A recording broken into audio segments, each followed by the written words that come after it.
Você sabia que tem como mudar a impedância do alto-falante, né? Ou seja, você tem um alto-falante de 4 ohms que ele pode virar de 8 sem fazer alteração no alto-falante?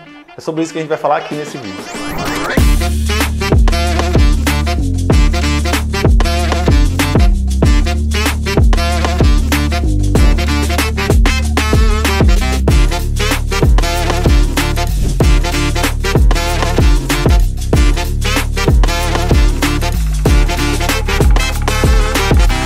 Fala aí, gênio! Eu sou o Renan Lopes, idealizador aqui do projeto Estudo do Áudio. Seja muito bem-vindo a mais um programa de resposta com frequência, em que a gente responde seguidores aqui do canal. Toda segunda-feira eu coloco uma caixinha de pergunta lá no meu Instagram, tá ele aqui, ó, renanlopes.audio, em que eu respondo a galera ali, a maioria das perguntas que eu recebo, e algumas delas eu trago para trazer um tema mais dissertativo aqui no YouTube, né, pra gente poder explicar com um pouquinho mais de detalhe.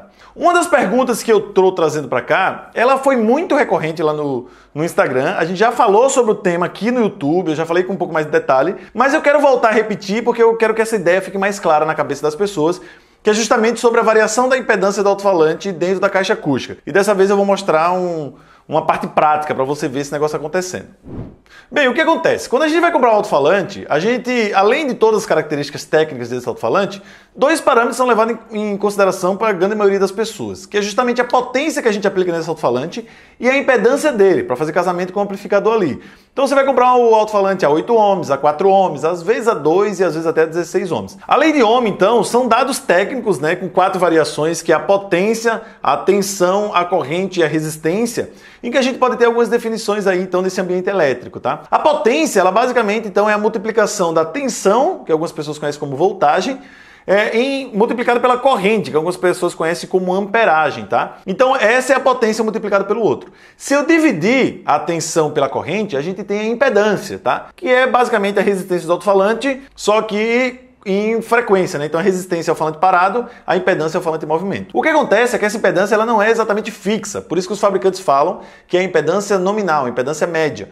Porque ela sofre variação. O falante tem dados técnicos ali que fazem com que ele entre em ressonância e aí essa ressonância faz com que eu suba o pico da impedância, o que causa uma variação entre elas. Mas nesse primeiro momento eu não quero que você decore isso, eu não quero que você aprenda. O que eu quero que você entenda é que o falante ele sofre variação da curva de impedância ao natural. Então se eu dividir a tensão que eu estou mandando pelo alto-falante em relação à corrente que eu estou mandando para ele, a gente tem essa impedância. E se eu variar a frequência que eu estou mandando essa tensão, né, ou seja, a partir de um gerador de frequência, eu consigo então avaliar qual é a variação da impedância através da variação da corrente. Então, ou seja, eu posso manter uma tensão fixa, fazer uma variação de frequência e avaliar qual é a variação de corrente. E isso, o falante ele altera no ar livre, que ele tem impedância nominal, ou quando você coloca na caixa acústica, porque eu tenho uma variação dessa curva de impedância, inclusive vou pedir para o nosso editor botar aqui então, ó, uma curva de impedância, nota que ela tem uma variação, então ela tem um pico, depois ela cai. Na caixa acústica ela muda também completamente. E isso é um dado técnico que pra gente, projetista, é muito importante pra gente saber qual é a potência real que está sendo aplicada para o alto-falante. E essa potência real, ela depende da multiplicação da tensão e da corrente. Se ela varia, ou seja, a impedância varia dentro da caixa acústica, vai fazer com que a corrente varie e a gente também tem alteração da curva de impedância. Mas, Gênio, deixa eu te falar um negócio. Você deve ter visto aí na vinheta que a gente vai fazer o experimento prático. Vamos lá para o laboratório para eu te mostrar na prática e depois a gente retorna aqui para eu concluir então, o assunto. Vamos lá. Então tá aí, Gênio. A gente está aqui então para fazer o teste no laboratório. Primeira coisa que eu quero que você entenda é assim, ó, quando a gente fala de mudança de impedância do alto-falante, algumas pessoas já andaram comentando pra gente que, mas se for bobina dupla eu consigo mudar. Realmente, a gente aqui está com o alto-falante que ele tem bobina dupla, né, são 2 bobinas, e nesse caso específico, ó, eu vou pegar um multímetro, vou botar na escala de resistência, né, então se a gente vai avaliar a resistência elétrica, eu vou colocar ele aqui no terminal do alto-falante, eu estou lendo só uma bobina, então, ó, deixa ele estabilizar, a gente tem aí, ó, perto de 3,5 ohms, tá, indicando que a bobina está ao redor de 4 ohms, eu vou tirar isso daqui, e eu vou ligar em série, então eu tenho um fio que está saindo de um dos terminais lá, entrando aqui no outro terminal, e a gente vai medir então esse alto-falante, ó, por completo. Então aqui, ó, agora medindo ele em aberto, ou seja, nas 2 bobinas na ligação em série, certo? Então agora a gente, ó, deixa eu estabilizar 6,8, tá? Ou seja, o dobro, então, ou seja, ele está próximo de 8 ohms. Por que é legal mostrar isso e eu estou falando da estabilização? Porque isso que nós estamos lendo é resistência elétrica, ou seja, falante parado. Quando eu mexo o falante, eu vou só tocar no cone, olha o que acontece, tá vendo, ó?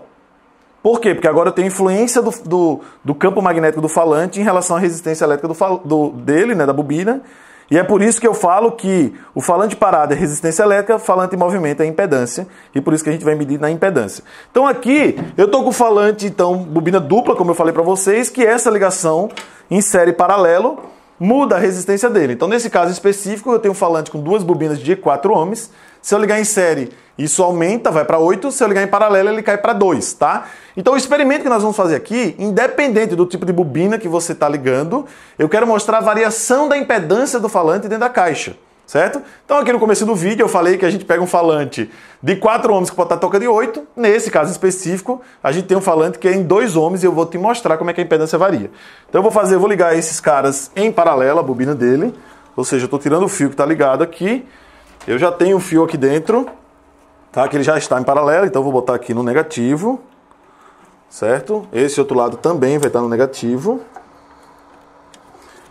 Vou botar aqui no positivo. Então estou ligando as duas bobinas em paralelo, ou seja, mais com mais, menos com menos, tá? Deixa eu ligar ele, vou ligar aqui por baixo mesmo. Ok, então eu botei mais com mais, menos com menos, tá? O que é que eu quero fazer aqui agora?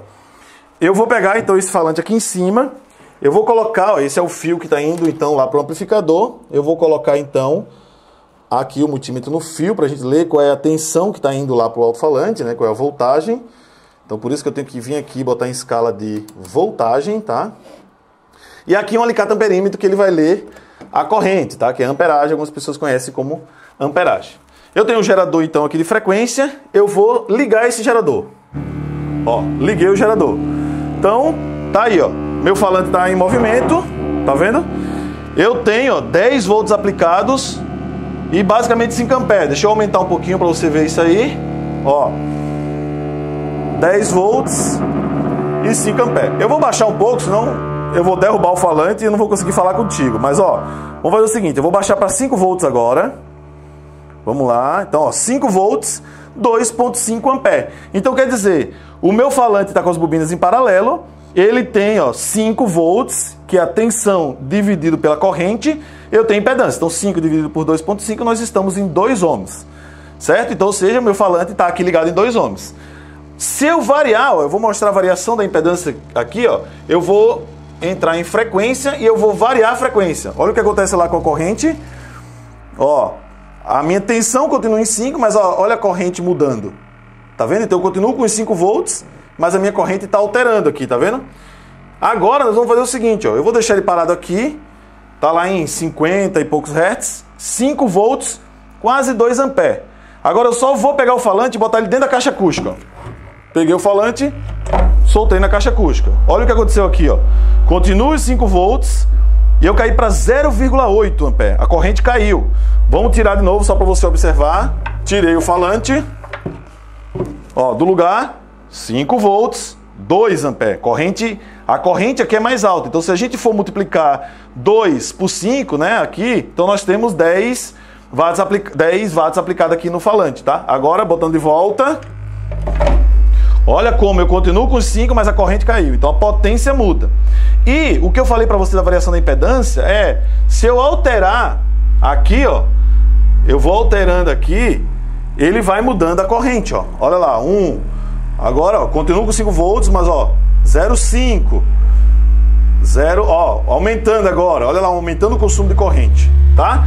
Então é o seguinte, o que é que eu quero te dizer aqui? No vídeo eu falei para vocês que um falante de 4 ohms podia estar tocando de 8, ou no caso aqui, um falante de 2 ohms, você viu que quando ele estava em ao ar livre, eu tinha 5 volts dividido por 2,5, dava 2 de impedância mesmo, 2 ohms de impedância, mas quando eu botei o falante na caixa, naquela frequência, nota que ele foi, com 5 volts, ele foi para 0,5 ampere, ou seja, ficou com 10 ohms. Então, ou seja, eu saí de um falante que era de 2 ohms para 10, naquela frequência. Então, é legal porque você vê que eu tenho uma variação da corrente, né, que ele está consumindo em relação à frequência. Inclusive, tem esse vídeo aqui no card que eu mostro como você usar esses dois instrumentos para poder achar a sintonia da caixa.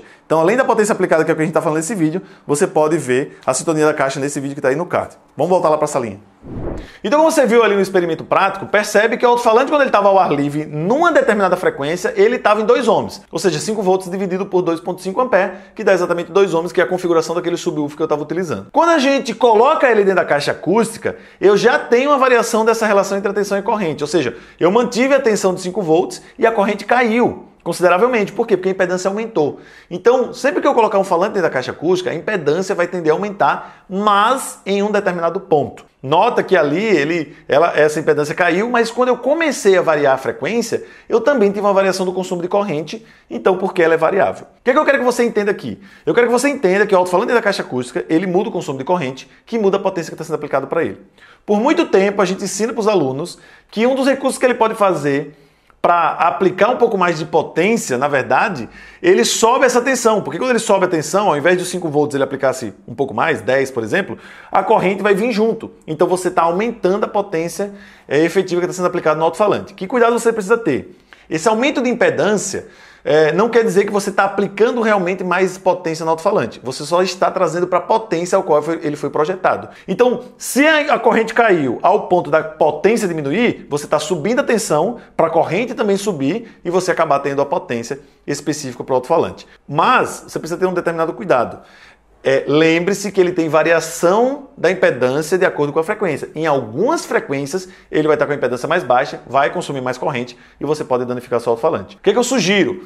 Essa análise da variação da impedância, ela é importante para você entender quais são os pontos fortes e fracos da caixa, aonde ele tende a consumir mais corrente e menos corrente, e lembrando que onde ele está consumindo menos corrente, ele está deslocando mais. Então você tem menos potência aplicada, mas você tem mais excesso de deslocamento. Um vai causar danos mecânicos, o outro vai causar danos elétricos, e por isso que você precisa ficar bem antenado aí para não ter danos. Mas, Gênio, deixa eu te falar um negócio.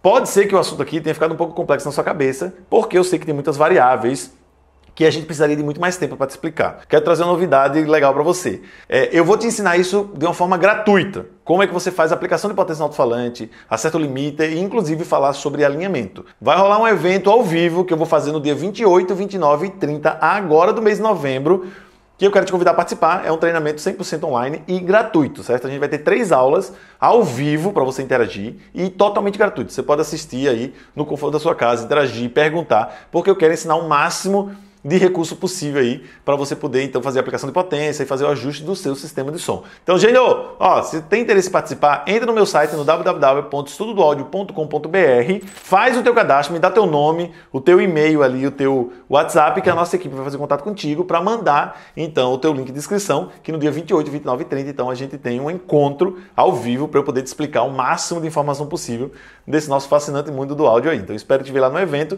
Coloca aqui teus comentários o que é que você quer que a gente traga mais de conteúdo para apresentar para ti. Quero te agradecer por ter estado comigo até agora e espero então te ver no próximo vídeo. Valeu, Gênio, um grande abraço, até depois!